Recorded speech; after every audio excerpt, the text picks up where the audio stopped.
let's pick up from where we left off. So we're going to be adjusting the length so that the bend is going to accommodate the clasp. Because if we update it as it is, of course, it's going to mess up the chains. So we need to bring this closer.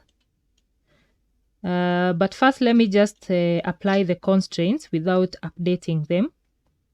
So for this part, we need a screw which is equivalent to this length. And this length is 14. So we're going to make another screw. We're going to name this screw 14 millimeters. And hide the other planes.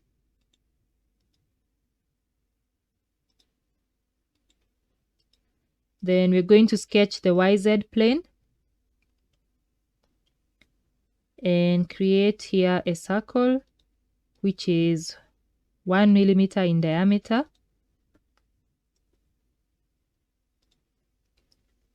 And then create a pad which is 7 millimeter on each side. Select mirrored extent and then apply material.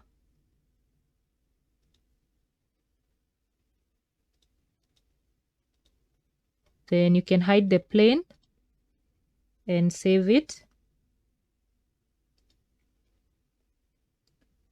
Then close.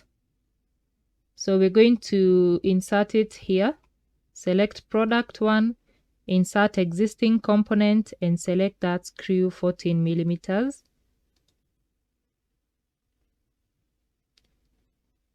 Select it from the tree and bring it up here. First, I'm going to attach this screw to the lift lock system. So select coincident constraint between this screw and this part of the lift lock system. Update. So it's right there. And now before we update this, but let's enter the coincident constraint between that screw and the top clasp blade, like so, and an offset constraint between this face and the end face of the screw. Hope you can see this. It's supposed to be 0.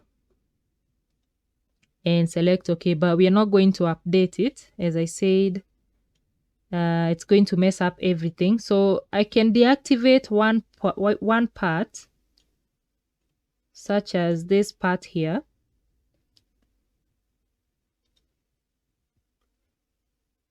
Just temporarily, so that first we attach the clasp. So we need a coincident constraint. The coincident constraint between blade 1 and link.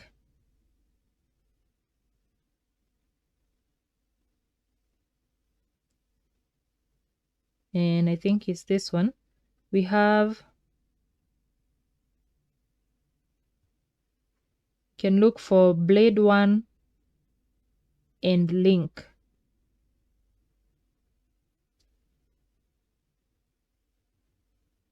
So we have here between the screw and blade 1. So I can right click on this and deactivate so that this one can move. And then first I can update. I hope this is okay. Yep. So we have deactivated this part temporarily so that we can be able to move this first. Assemble the clasp first. Of course, we need to move this.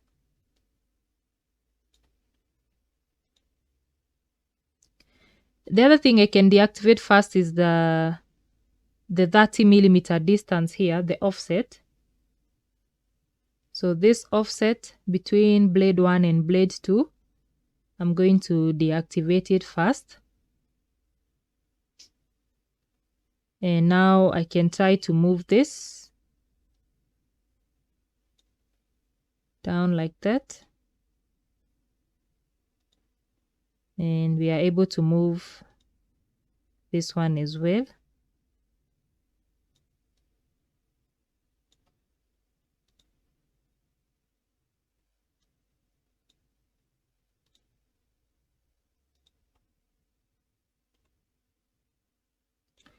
And now what you need to do now is to arrange these links so that they accommodate the clasp.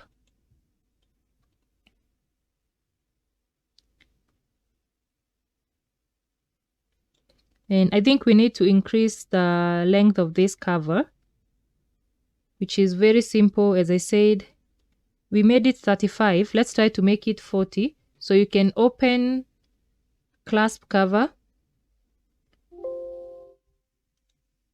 and then go to the first sketch that you made.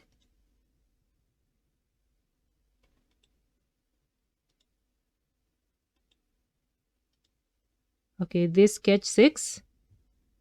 And we're going to make this distance 40 instead of 35.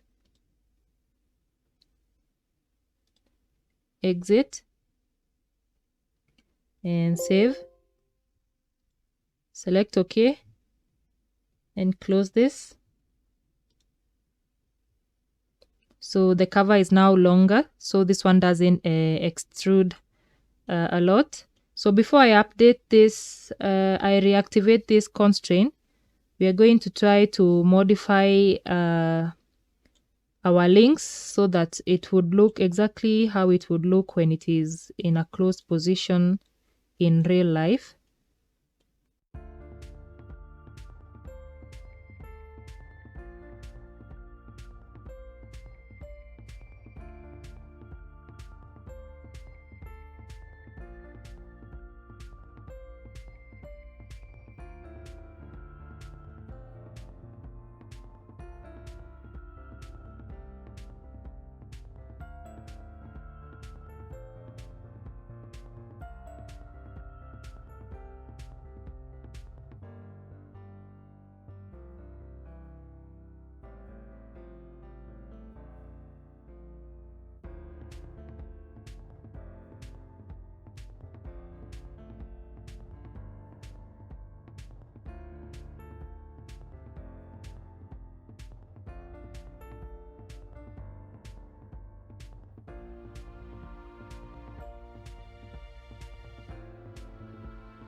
All right, after a couple of manipulations, this is what I was able to come up with. So right here, you are able to see how the assembly is connected. And now we can try to activate this constraint once again. So it was this coincident constraint, go to coincident, activate, and try to update. Okay. So you can try now to make whatever shape you want to make. You can open the clasp, you can close this clasp, but you just have to make sure that everything fits together. And because if you don't, then you're going to mess up your assembly. So this is the clasp when it is almost closing. So right here, you can see where this hook slides over this surface and hooks into this particular surface there. And you can see how the clasp is folded. So to open it, obviously you lift this because this can be moved up and down.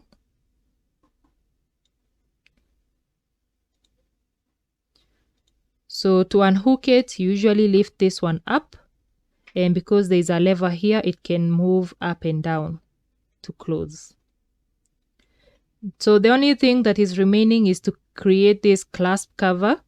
that fits here, and it's able to secure this lift lock system so that your watch doesn't open accidentally. So let's go ahead and create that.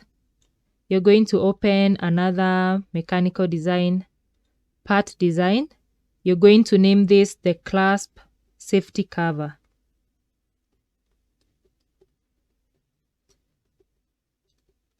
So this is the last item. Select OK. Let's hide these planes and insert an axis system.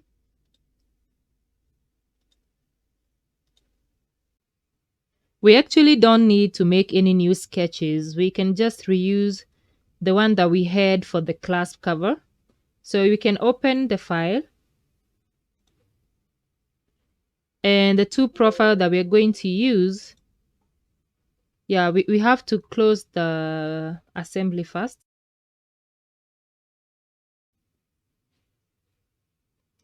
I'm going to close this and save.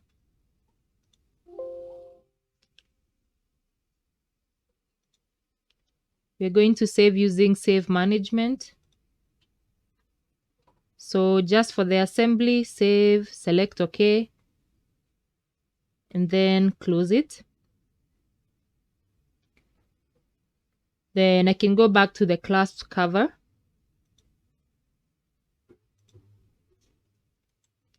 So the profile is the same for the safety cover. So we're going to reuse that sketch. It was sketch 7. And it's this profile if you need to identify it. So you're going to tools, publication, and we're going to publish that. And then you're going to select sketch 6, copy, and go to part body and paste it again. So you're going to have it right here. And then I can hide sketch 7. Then the first two sketches that we had published, we can show them again, plus the lift lock system. That one. And then double click on sketch 12. So in this case, as I said, the safety cover is going to start from this middle point up to this point, up to this axis. So we need to extend this up to this middle point. That way you can just create an axis here, a vertical axis, and then you can make it coincident with this point. So you need this distance of this particular sketch.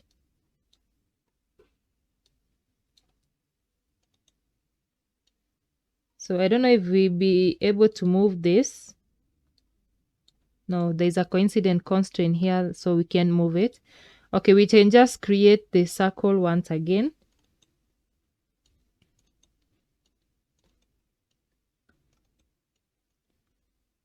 So this is the point, and it coincides with that other circle. So there's this coincident constraint created here. And then we're going to click on quick trim.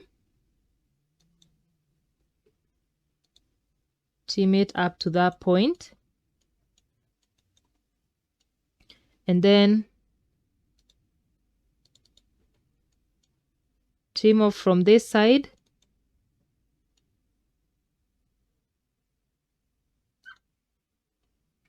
Like so. So we only have this part left from this point up to this point, and then exit the workbench. And now if you go and hide these other sketches here,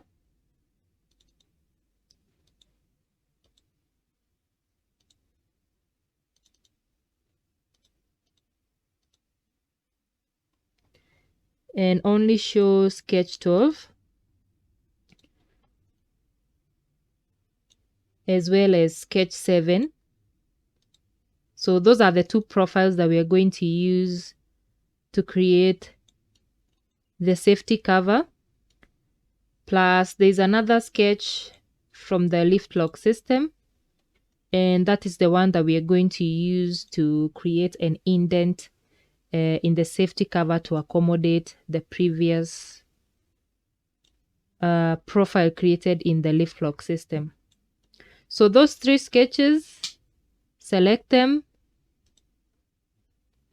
Or we have to publish sketch 12. So select sketch 12, tools, publication, yes and okay. Then those two sketches as well as this sketch from the lift lock system, copy and go to the clasp safety cover, paste them here with a link.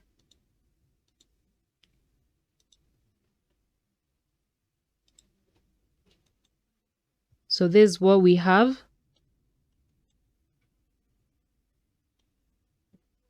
So the first thing we're going to do is to create a rib. Select this as your profile and this as your center curve and select OK.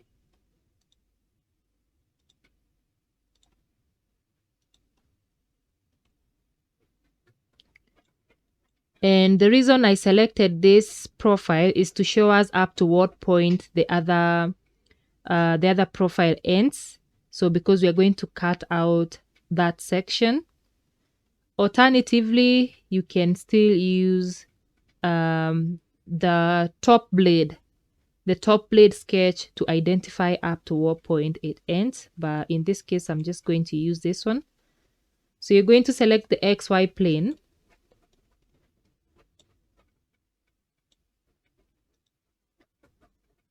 And sketch.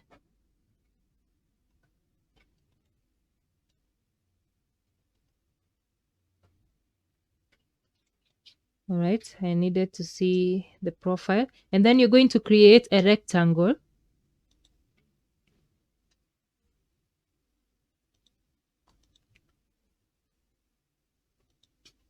Then this distance is going to be 20 millimeters. And then these two lines are going to be symmetrical about the vertical axis.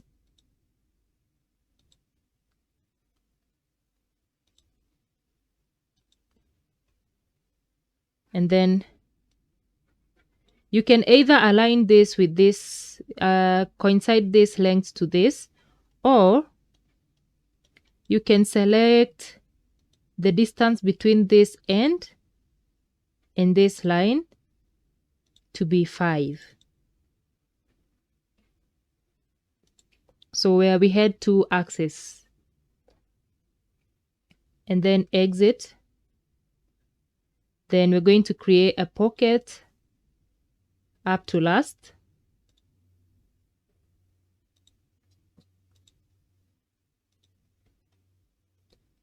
And select OK.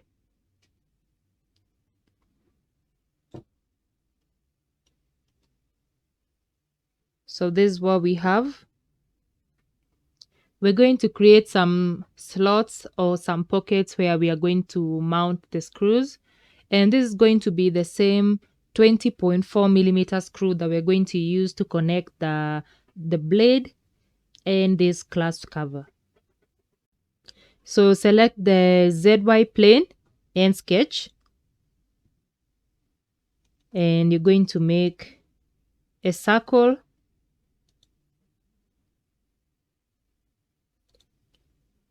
which is 1 millimeter in diameter. And then the distance between this corner and the center of the circle, between these two, horizontal measure direction.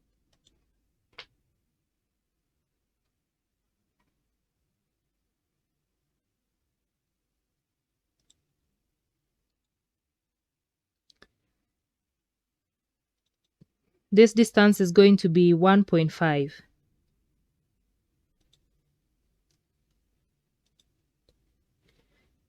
And for accuracy, we can bring in the other sketch.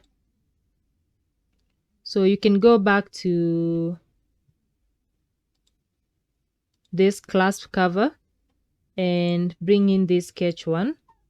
Now sketch 2, we need the one for blade 1. So I can copy this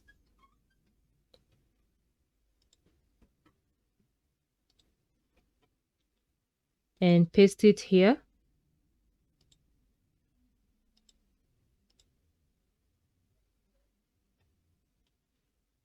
So because we are going to mount this together,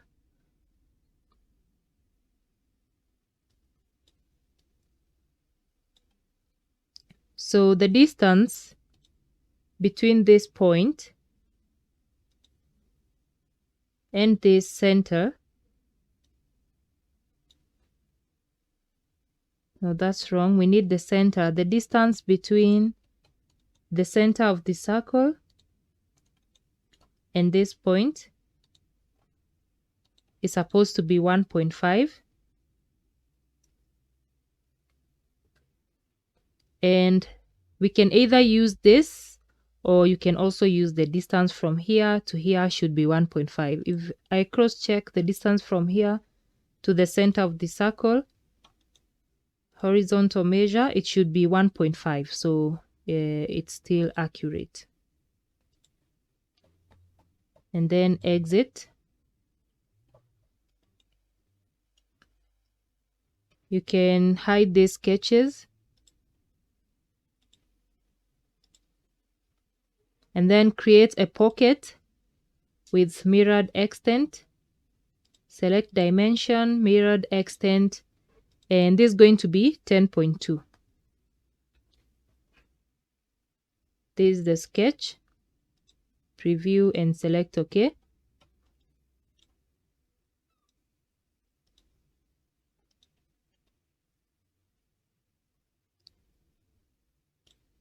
So that's okay. I'm going to create a small pocket here. Select this face and sketch.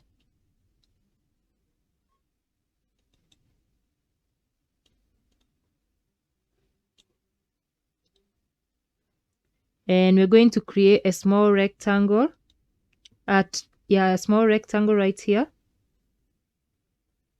Like so. Make sure both of these sides are symmetrical about the vertical axis. Hold on. These two sides about the vertical axis. Select symmetry. And you're just going to estimate this distance about that point. Exit and then select slot. Use sketch 7 as profile, and then the center curve is going to be the same we used to create the rib.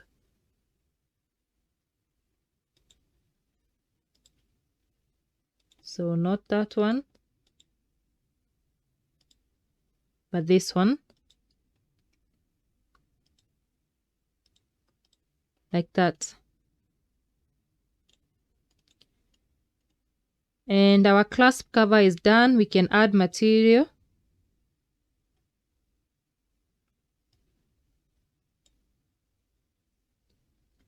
Select viewing with material here, shading with material, and close. And also give it the same adjustments that we made.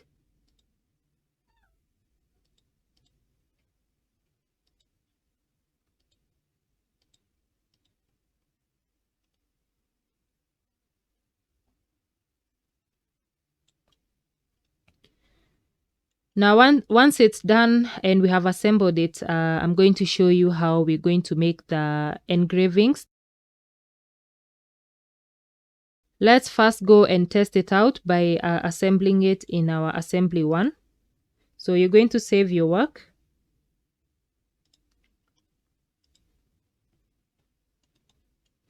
and close this.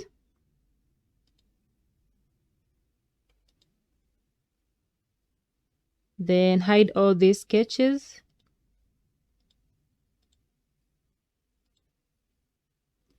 Save and close. Then open the assembly one.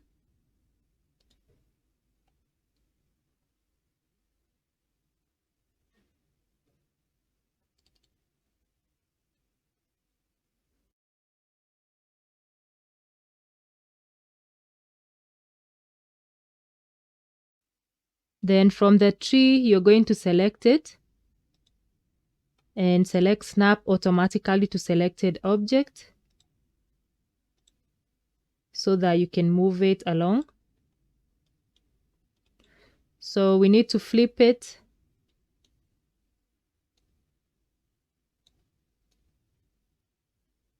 like so, and then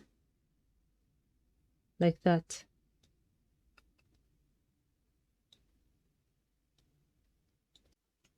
The screw that we are using is the same one that we used to attach the clasp to the EasyLink, which was the 20.4 millimeter screw. So we are going to reuse the same. So from the tree, we are going to select that 20.4 millimeter screw and Ctrl E.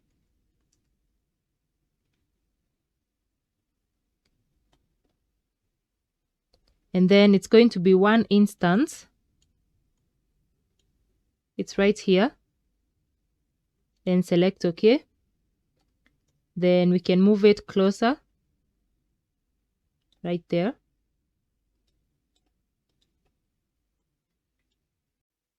Let's start with the coincident constraint between the screw and this last link or the bottom blade, and then another coincident constraint between the screw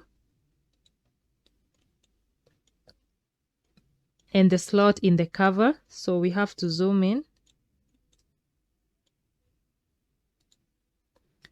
Then lastly, we're going to select this surface and enter a contact constraint between that surface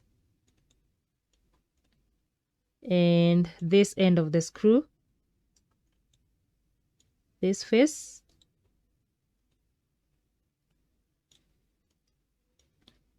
And I'm going also to add another offset constraint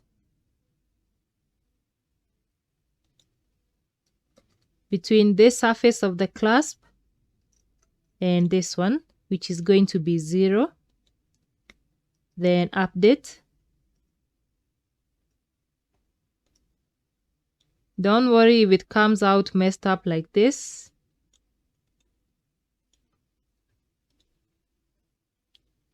So I'm going to move it upwards.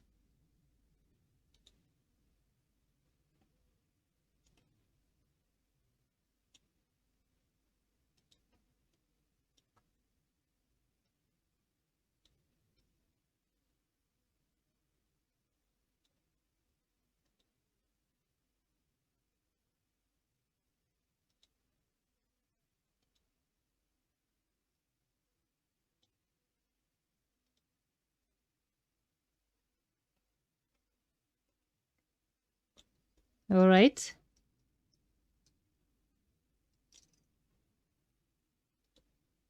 So first we're going to keep it open because we need to add another offset constraint that we are going to use to open or close it.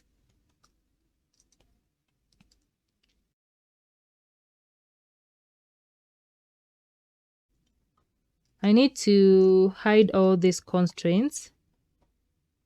So show all of them and then hide all of them.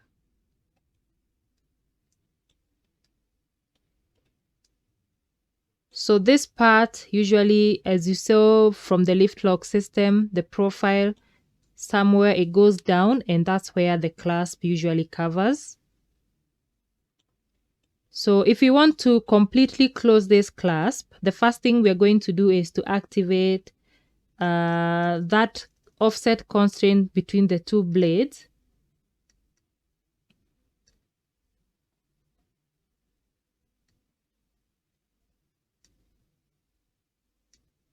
So it should be around the end point. Before we added the lift lock system, we had an offset.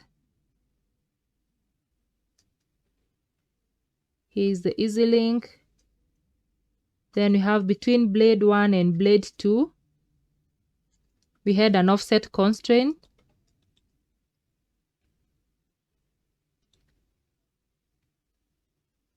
$0 Okay, and I need to make sure that it's activated.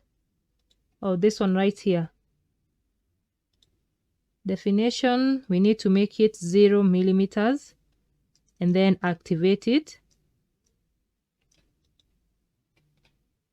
Update. So the first thing we have done is to close the two blades together. So if I lift this one up,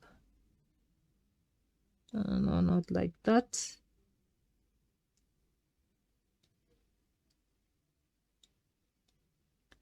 So if I lift this one up, you can see that the two clasps are completely closed.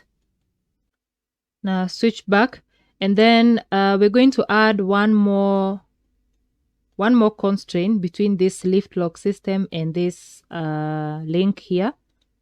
So we're gonna add a coincident constraint. You see those two curved surfaces? Let me move the top cover out of the way. So you're going to select coincident constraint for when it is completely closed, and this is just for staging purposes. So the assembly is complete. This is just the staging when the clasp is closed. That surface, that curved surface, and that curved surface, we're going to have a coincident constraint when it is completely closed. So you can update that. So you can see it sits perfectly on that link, and as well as the blades. And then to close the cover, you can just use the compass and just align it with this cover, or you can set an offset constraint for these two surfaces and make it 0. You can select offset constraint between this surface and this surface, make it 0, and then update. And you can see you have a seamless surface. So both the blades are closed, and the cover as well as the safety cover is completely intact in place. So that's the closed position. And now with that, you can try to adjust this. You can see the links are kind of messed up. You can try to update them to fit a nice position. You can see like this end link. This end link is kind of messed up. So I can try first to create the fixed position for a couple of items. For instance, we have this surface, a contact constraint between that surface and that surface. Select OK and update.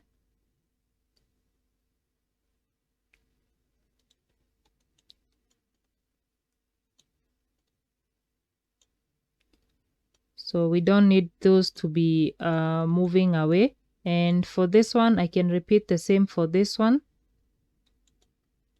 So I'm going to select that surface, contact between that surface and that surface, and then update. Ignore the over constrained ones because we're going to adjust those in a second. That is because some of the links, the way they are sitting, they are not able to accommodate all these constraints that we are making.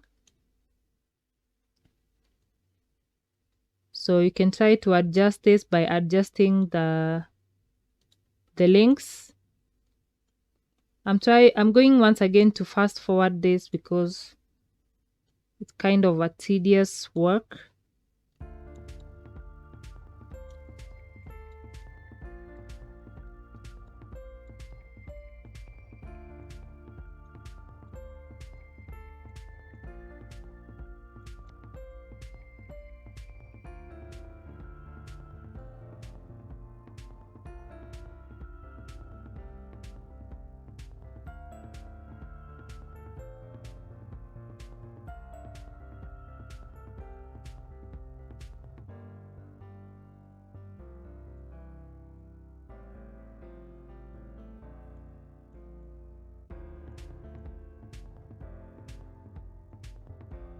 All right, so I was able to come up with this.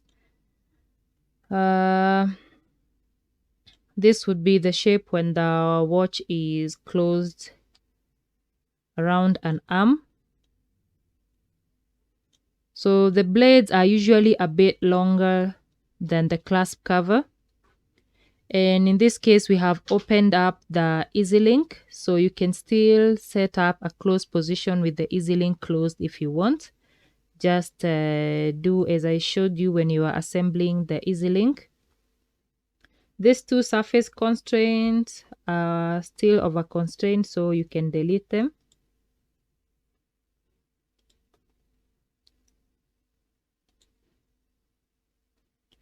And the assembly is okay. So I know this back case we didn't adjust the settings, so we can do that right now.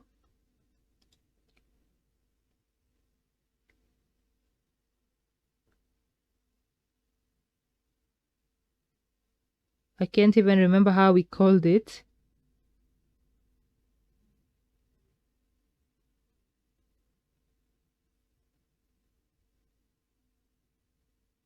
Case back. I'm looking for back case. We called it case back. So we're going to adjust the material.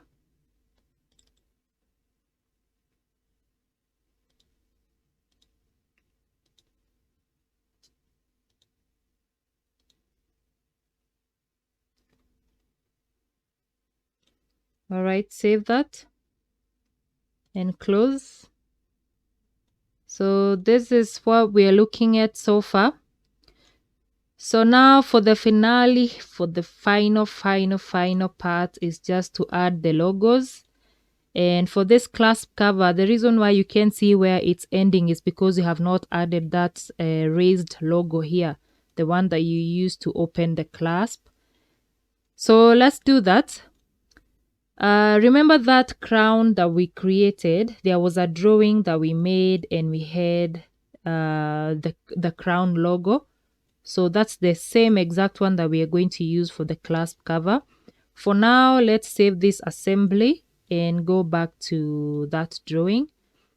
So file, save management, select the Rolex assembly and save, select OK, and then close it. And I'll catch you in the next episode as we do all the final details, and finally we're going to render our part in Keyshot.